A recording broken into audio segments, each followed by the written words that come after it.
Of course, we would like to think that everybody's going out to a restaurant every night for dinner, but we know that that can't be so. So we thought we'd prepare something to give you some ideas of things that you can do at home, and whether it's just entertaining or just for really a nice dinner. So we've handed out a little flyer that has the menu that we're going to prepare today. It's very abbreviated, and there's a few recipes there for you to take as well. So we're going to start with the butternut squash bisque.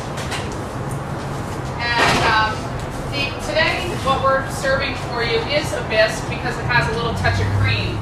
The recipe that we have given you actually says butternut squash soup because that was designed to be a little more heart healthy. The soup can completely be made without any cream in it.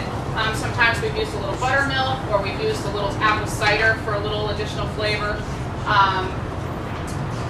Either way, it works out very, very nicely. What if you wanted to use it? Is there a cream substitute? Don't eat cream.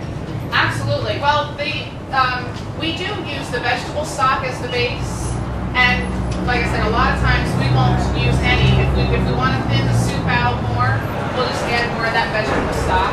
The vegetable stock is a great ingredient to have in your kitchen. You can use scraps of vegetables that you have left in your refrigerator, and it's a great base for all kinds of soups and sauces. We like to use it so much in our kitchen because it can make anything that we do vegetarian, which in the catering business, a lot of times it's better for us to make sauces, pastas, things like that can be, broad-based, a little more broad-based, and anyone that has any, even cream, allergies, lactose intolerant or vegetarians, can have this. But there are like non-dairy substitutes, or like I said, just more vegetable stock. And you also find when you work with squashes like butternut squash, and you puree and put it in a soup, it gets thick, it continues to thicken, and the vegetable stock is great just to keep thinning it out. Instead of using water, you're still adding some nice flavor there. So basically what we do is we start with our butternut squash and just split it, and I have one just cut in half if anyone's not familiar with the butternut squash. The seeds here you want to dispose of, and you just scrape those seeds out with a spoon. To a garbage letter mouth. Thanks, Jackie. And now this recipe calls for roasting the butternut squash, and typically what we do when we roast our butternut squash, we add just a little bit of diced onions into the cavity of the squash and a little bit of butter, season it with salt and pepper, and then place it upside down onto the baking dish and put it in the oven this way. And you want to keep the oven maybe 300 degrees so you're not really coloring the squash. You really want to roast it nicely, but without caramelizing the squash too much. And the onion just helps impart a nice flavor, which in turn then we puree that right into the soup as well, which adds more flavor to the soup. So when it comes out of the oven, you'll feel it. It'll look all shriveled up like this, and it'll feel nice and soft, and that's how you know it's done. And then you just open it up and just take your spoon and scrape the squash out.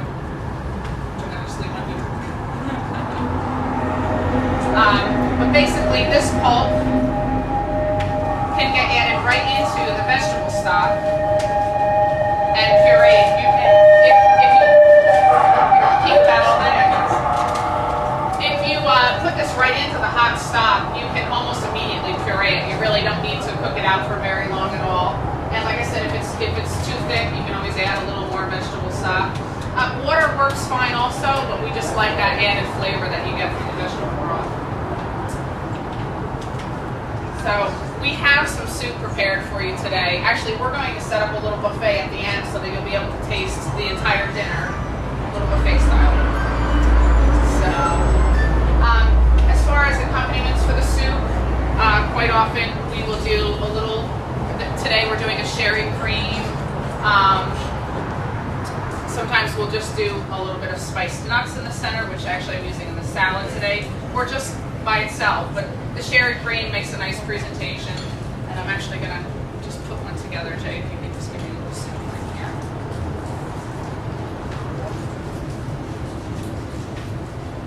already getting thicker.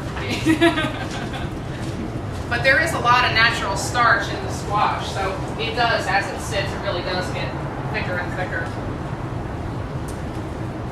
And, but if you wanted to do, more plated meal, which, we're doing more buffet style today, but this is a little bit of sherry cream, just a dollop of cream in the center, and a little bit of, just a little cream for a little garnish. It makes a very pretty presentation. It's really delicious.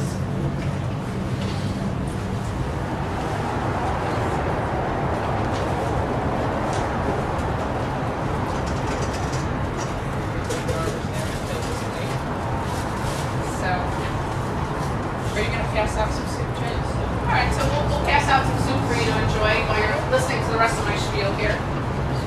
For the next course, the arugula salad. I love arugula.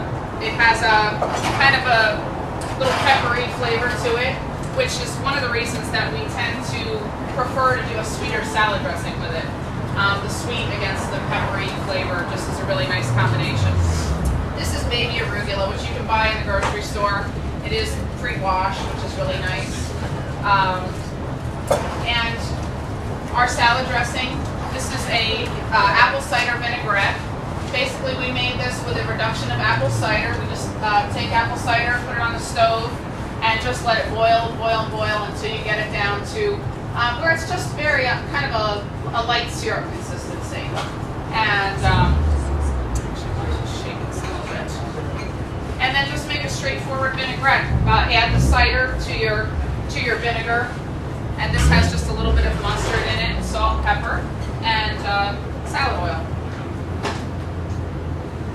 I love salads with the greens pre-tossed because I think you add just the right amount of salad dressing rather than sometimes you go out and you get a salad and they spoon the dressing over top and you don't get that nice coating over all your greens, or it's overdressed and too much, exactly. And more often I hear people say, I'll have a salad but I like the dressing on the side. And as a server, when I'm on the floor, I always say, encourage them, let us dress your salad. I promise you we'll dress an appropriate salad for you, but it does make a big difference. So we also season our salads, which I think a lot of people don't do, but a little salt and pepper just really brings out the flavor of the dressing. It just kind of brings that whole salad together. I'm going to use a glove, which are my favorite. I think I go through 2 boxes of gloves a day. A nice coating on the greens. And I'm going to just set this on the plate while we talk about our pomegranate roasted pear.